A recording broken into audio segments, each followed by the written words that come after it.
Welcome to the Hunt Fish Travel Podcast, the first and longest running female hosted hunting podcast. Fresh off the ATA train and gearing up for sturgeon spearing, she's helping you navigate your trip of a lifetime. And now, here's your hostess, Carrie Zilka. This episode is brought to you by Cryptic, Kryptek. I am in love with their new camo. I wore the Highlander bib overalls and coat while I was hunting down in Illinois and up in Wisconsin. And I can't wait to wear it this year in the cold weather because it really kept me super warm and I love the Highlander pattern. So it's brought to you by Real Avid. Check out Real Avid for all of your gun needs. They have a wonderful shotgun tool as well as lots of AR accessories. So if you're into guns, check out realavid.com. Welcome to the Hunt Fish Travel Podcast. I am your hostess, Carrie Zilka, and I am super excited to have on the line the Canada Huntress.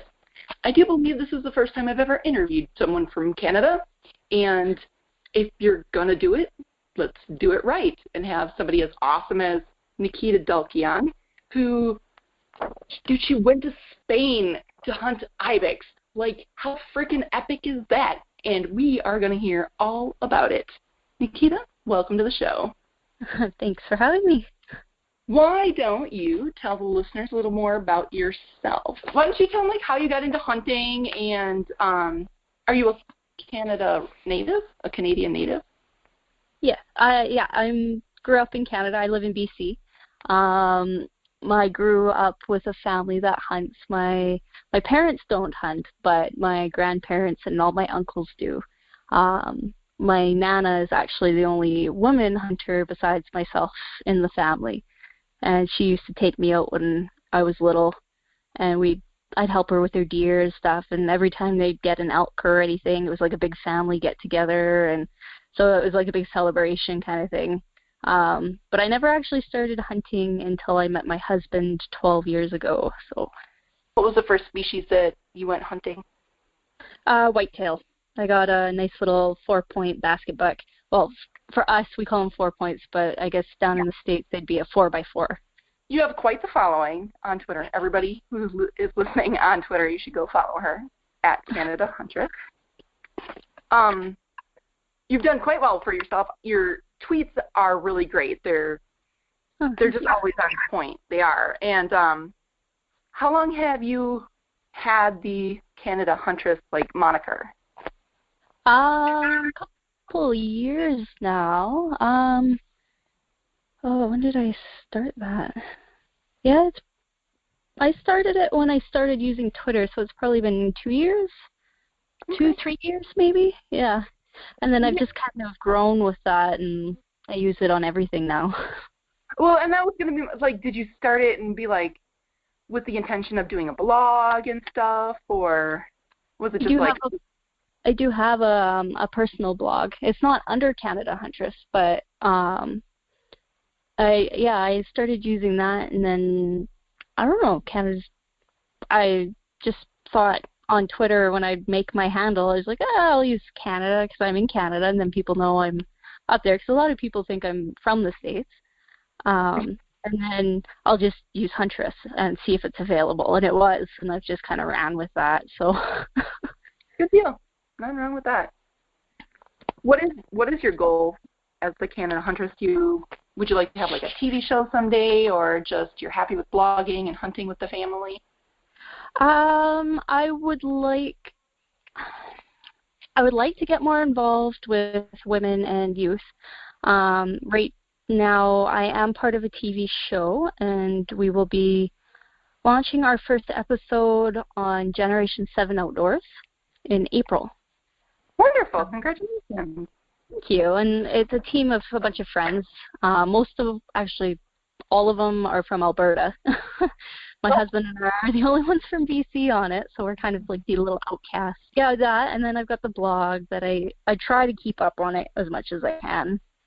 But, I don't know. I'm just kind of going along with things, just seeing where it kind of takes me. There's a female hunter contest that one of the magazines up here is holding. And what the winner will be is a representative for Franchi shotguns. Ooh. Yeah, the deadline for that is the end of this month, so I've been stressing trying to get a video in for that. So hopefully that pans out for me. But well, good luck to you. Thank you. So let's talk a little more about Spain. Why? So, like, when people are like, yeah, I'm going hunting. Oh, where are you going hunting? I'm going to South Dakota, or, I'm going to Utah. Most people don't say I'm going to Spain. Like, what made you decide you wanted to hunt in Spain? Well, a clothing company that I have been partnered with for the last 2 years is based out of Spain, and we've become pretty good friends with the owners. And they actually invited us to come over and hunt with them. Nice.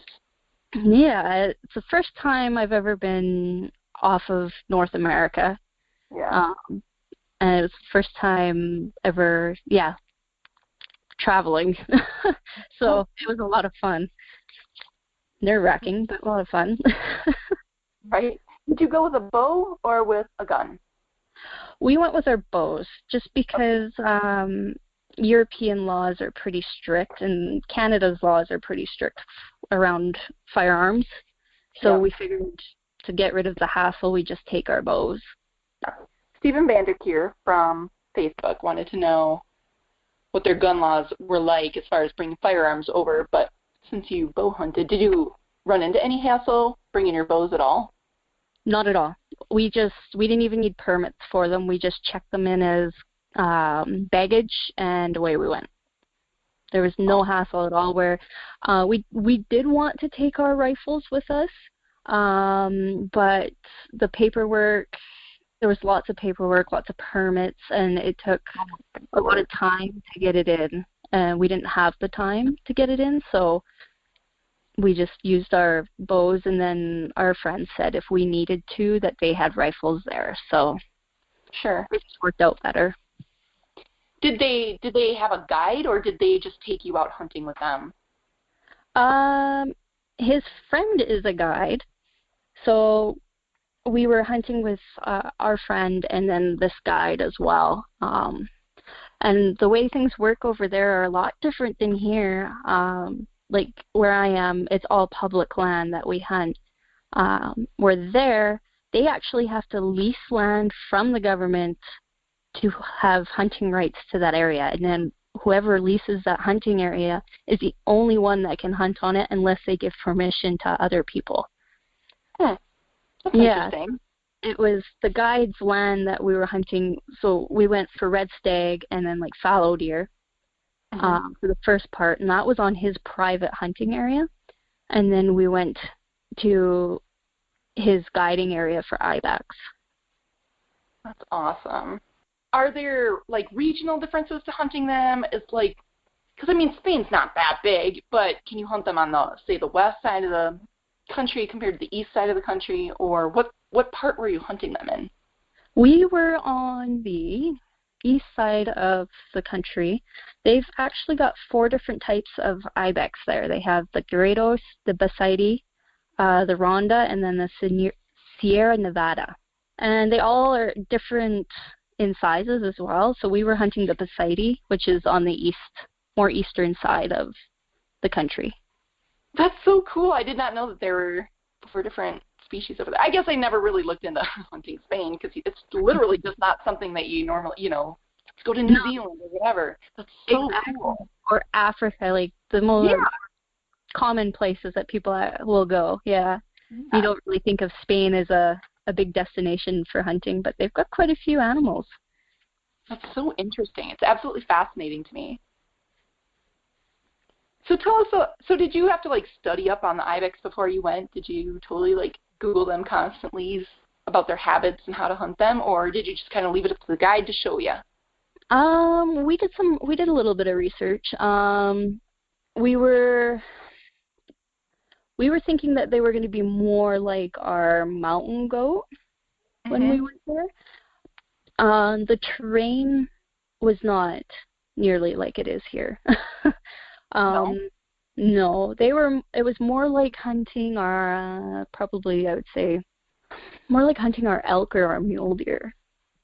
Well, okay, so let's let's talk about elevation just a little bit. Because Shane Maddox actually on Facebook asked what the terrain was like over in Spain compared to, say, British Columbia or Colorado or anything like that. Do they have a lot of, was it high elevation? No, they're not. They don't have very high elevations. Where the chamois are, it's a little more rocky. It's a lot more like our Rocky Mountain type areas. Not as high. But where we were for the Ibex, they had some rocky hills, but they weren't really. There was nothing like BC or Colorado at all. Mm-hmm. The terrain's very dry. They don't have much for water around there. Like when we were there, I think we seen one man-made lake, and that was it.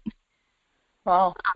No creeks, no rivers, just very, very dry. It's very warm. Like in the morning, it's fairly cold, and then it gets really hot during the day. So what sort of tactics did you use then? Did you like hunt over water holes like you do with antelope in the August? No, we would find an area that's fairly high up, or we'd sit at the bottom of some mountains, if you can call them mountains, and you'd glass. And you just sit and you'd glass and you glass and you glass and until one would pop up. They have so many ibex there, it's ridiculous. Really? They don't have any predators. They have predators in northern Spain. They have wolves, and I think they had bears and lynx. But where we were, there's no predators at all. So the ibex are actually overpopulated, and the only people that hunt them are the locals and hunters. Huh. Yeah. That's interesting. Because, I'm all like, maybe I should go there. Everybody listening is like, I wonder if I could get off. Like, we all like a target-rich environment. Yeah, no kidding, right? Well, this next question comes to two gals actually on Facebook. I'll just combine them both. Okay. Actually, let's start with Kim Dalton's question. Hers was, what are the licensing rules? What did you have to go through to get tags and license to even be able to hunt in Spain? Honestly, our guide, he handled it all. Oh, wow. Yeah, he went into the office and got our tags, and by law, he had to carry all the tags and licenses. Oh, really? So it's not like you can just go to Spain and like go hunting. You have to go with a guide. Yeah. Yeah. I think that's pretty standard in Europe. Yeah. Okay, so the next two questions, like I said, I'm going to combine them.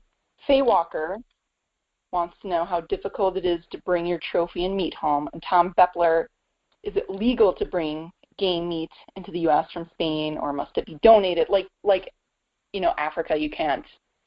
Yeah. You can't import it. So. As far as I'm aware, you cannot import the meat at all. We ended up donating it or eating it. Yeah, I think that's anywhere. I don't think you can bring in any non-North American meat into the U.S. No. Trophies, I don't know yet. We haven't gotten ours back yet. That was going to be my next question. Did you kill anything? Yes. I right. did get bags. All right. Yeah, I got a red stag, and then I got my ibex. I didn't get my ibex until the very last day we were there, and it was like right down to the hour. Really? Yeah, but I ended up switching over to a rifle because we were flying out the next morning, and we had to drive all the way back to Madrid, which was a 6-hour drive. And you're like, what? We need to get this done. Yeah, exactly. Yeah. Well, I had actually missed a huge one with my bow the second day. My husband got to hunt the first day for ibex because I got a stag and he didn't get anything. So I gave him the first ibex the first day, and then the second day I missed a world record ibex with my bow. Nuh-uh. Yeah, I would have had the record for women's bow hunting. Oh my gosh. Tell me about the day. Like, what kind of accommodations were you staying in? Kind of walk me through how the whole day went. We stayed in a hotel. So in the morning, we would get up. We wouldn't get up really, for Ibex, we wouldn't get up really early. That's awesome. Because they bed for the night. And then so we get up and then we go for breakfast, drive out. The accommodations are like 20 minutes from the hunting area, so it wasn't bad at all. We'd all climb into the Land Rovers. They do not have trucks at all. Really? Yeah, we drove around in Land Rovers. Hilarious. Those are their hunting vehicles, yeah, SUVs, or like there were even a couple Jeeps there, but yeah. And they were, yeah, I know. When we were going around the towns and that, like, the roads are so skinny. People walk on the roads. I thought we were going to hit people. It was insane. And then, yeah, as I'm sitting there looking around, I'm like, there are no trucks.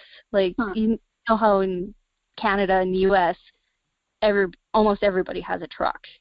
Yeah, totally. Especially hunters. Yeah, and there's none. So that was a little weird. I wonder why. They don't fit. Oh, I suppose you get a big old dually diesel. Even, like, I have a half-ton Ram, and there is no way I could drive through the cities in Spain with my truck. Without just driving people over. Yeah, without running people over or taking out other people's mirrors or scraping along the sides of buildings. Like, crazy. Awesome. Oh my gosh. But then we'd go for the afternoon. We'd hunt until we'd take our lunches with us, and then we'd hunt all until nighttime. And then we'd go back to the hotel, have dinner, and then start it all over again. So a lot of glassing, huh? Yeah, lots of glassing. Finding which ones you want. They're hard to judge, though, for size, especially when you've never seen them before. Yeah. Yeah. Do they have like a minimum? They don't have a minimum, but depending on the size you want will be the price you pay. Yeah, so they don't go by the Boone and Crockett or the Pope and Young system. They go by the Safari Club scoring. Okay. Yeah. That's interesting. Mm-hmm. So tell me about the one that you missed. Walk me through minute by minute. I'm interested to know. Oh, we were driving in and we seen an Ibex bedded down on the side of one of the mountains. And we're watching him through the spot and scopes and the binos, and the guide says he's a decent one. Like, we'll go up after him. I was like, okay. So we backed all the way down to the second mountain, and we climbed up that one and walked along the ridge, and then until we got to where the valleys met. Mm-hmm. And we sat down because we seen another one, and we were in the wide open. They don't have really much for trees there. So we sat down and we watched and we glassed for a little bit. And there was one that popped out. They have oak trees, I think they're the little oak trees or something. I don't know, I can't remember, but or acorns. So they have lots of acorn trees. That's what the Ibex eat, are the acorns. Okay.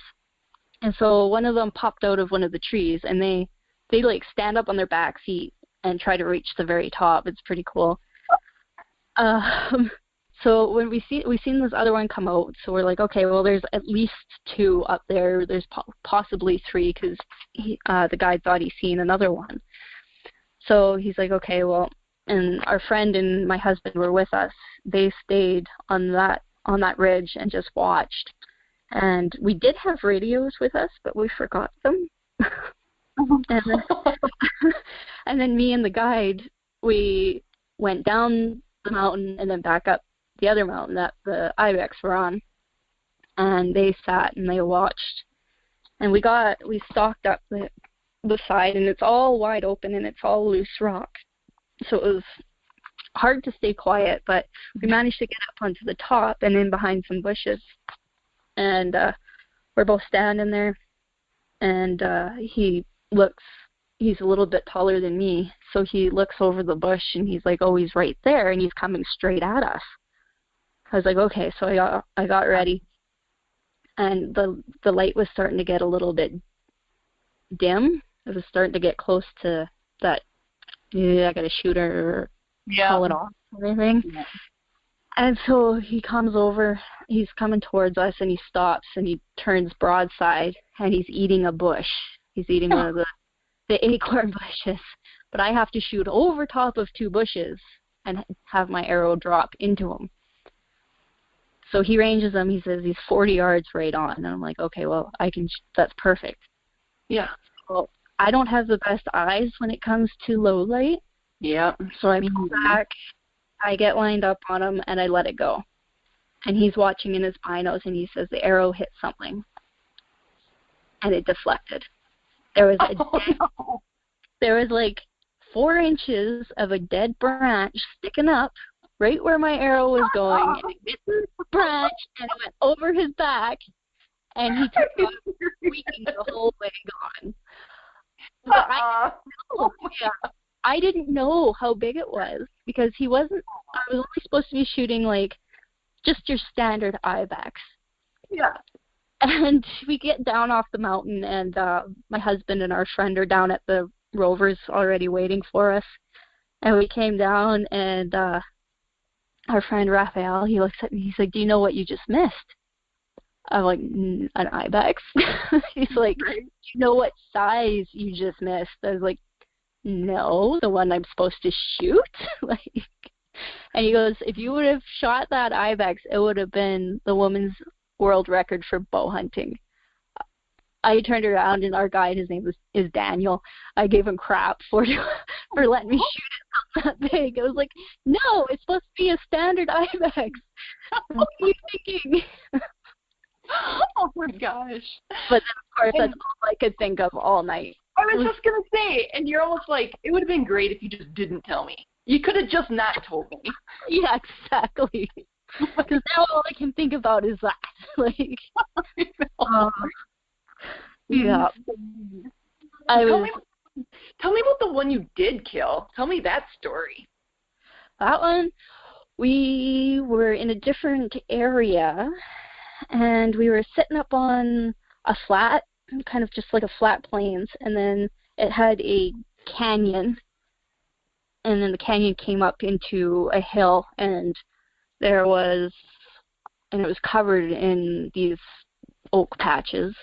And we were sitting there glassing, and then all of a sudden we go, oh, there's an Ibex there, and it pops out, and another one, and then another one, and then another one. There was 20 Ibex that popped out, and they're out of the canyon, walking up the hill, and they're all males. So we're like, oh, okay, great. Well, we got to get over there. So we hop in the rover, and we go back, and I think it was like a 10 or 15-minute drive. We had to go back and then come back forward on the other side of the canyon. And we parked, and we get out, and we start walking, and we're walking along, and I see movement, and we were kind of up on like a rock cliff, and they were on the other side, because it dropped down, and then it went up into a hill, and they were on the hill. And I seen one of the younger ones, because they're really bright. They're like a really bright tan color, so they stand out a lot more than the older ones. So we stopped, and we're glassing, and Daniel goes, oh, there's one right there, and he's good. And I was like, okay, well, I'll get set up. And he was letting me use his rifle, which was a 300 short mag. Mm-hmm. And so him and I are out on this rock cliff, and Raphael and my husband Kyle are back in the trees watching, and Kyle's videoing. And we get set up. Well, I can't see this damn Ibex because he's black and he's gray, so he matches, and he's laying down in the shadows, so I can't see him because I have bad eyes. So I'm sitting there, And Daniel's like, he's right there. He's right there. I'm like, I can't see him. I can see the other one, but I can't see him. So I'm sitting there glassing, and Daniel's moving the rifle, getting it ready for me, while I'm trying to find this stupid Ibex laying down. And finally, I see it. I'm like, oh, there it is. Okay. So I get on the gun, and I'm in prone position, and I can't find him again. I'm like, oh, you're gonna be kidding me. So I'm sitting there with the rifle trying to find him in the scope. Oh, it's just a nightmare. I'm like, I can't see him. That's the worst. Oh, so after about, I think it felt like 10 minutes to me. I'm sure it was more like 30 seconds, but it felt like 10 minutes to me trying to find it in the scope. Finally, I find him, and he's still laying down. So I had to lay there and wait, propped up on my elbows on rock, on just a solid slate rock. And I think we waited for 20 minutes at least, maybe half an hour for this thing to stand up. And finally it stood up, and it started walking straight at us. And I was like, well, crap. I'm not going to take a straight-on shot at this angle. So I'm waiting and waiting. Daniel's getting antsy. He's like, shoot it, shoot it, shoot it. I'm like, I can't. And finally it came broadside, and it was coming down the hill towards us, and I took my shot, and I hit him perfectly right behind the shoulder, and he took off. And, of course, I didn't see him take off, and neither did Daniel, because when I shot, the barrel so close to the ground, it blew up a bunch of dust in our faces. Oh, no. So we're both sitting there wiping our eyes out, and Kyle and Raphael come out of the bush. They come out of the bush, and Kyle's the only one that's seen it run. Thank God he was there. And we were both wiping our eyes, trying to get the dust out. I'm like, did I get him? Kyle's like, you got him. I'm like, Nick, I don't think I could take another shot. Oh, so we hiked down, and we went over, and we found him. Like, he only ran probably 10 yards, and he piled up into a tree. Oh, man. Yeah. You did hit him perfectly then. Yep. That's fantastic. That was a great story. Just Like so real life. Like, it's totally what us normal, super professional hunters would totally go through. We can all relate. Oh, yeah, it was quite the trip. Funny. Did your husband get to kill him? Yes, he killed one with his bow on the first day. Oh. Yeah. Smart, yeah. Like I said, there's tons of Ibex, and we've seen lots, but the area we were in for his was a lot more rocky, and it was a little more steep. And it was funny because our friend had to go back to Madrid for his little girl's birthday party. So it was just me and Kyle and Daniel. Well, Daniel and I hunted. We were there for 12 days total. And Daniel and I hunted the whole time together, and Kyle and Raphael hunted together the whole time. So when it was the three of us, Daniel didn't want to leave me. So there were 3 Ibex up on the top of this rocky mountain kind of thing, and we were sitting on right at the bottom of it kind of thing. And he says to Kyle, go ahead, you go. And I look at him like, I can sit here by myself. It's not like a bear is going to come and eat me. Like, I'm fine. If you want to go with him, go. He's like, no, I'll stay here. I'm like, okay. So we watched in the binos, and yeah, he took I think it was a 40-yard shot uphill, though. It was fairly steep. But he got it, and it fell down a cliff, so we had to scale down to get it. For real? Like ropes and everything scaled down? The way my husband went down, probably could have used ropes. Me and Daniel went the long way around to the bottom to get it. I was like, I'm not climbing down that. So, yeah, my husband says better than Billy Goat, so. And so you went for stag and fallow deer as well? Yes. What were the license costs Like, because I know, like, hunting New Zealand for those species, it's expensive. Is it very expensive in Spain? It's not too bad. So, like, the Basides Ibex, if you go for just a standard Basides, it's 4,550 euros, which works out today as 4,800 US. Okay. Which isn't bad because that includes your transport, it includes your meal, your room, it covers all your hunt licenses and your insurance. It covers pretty well everything.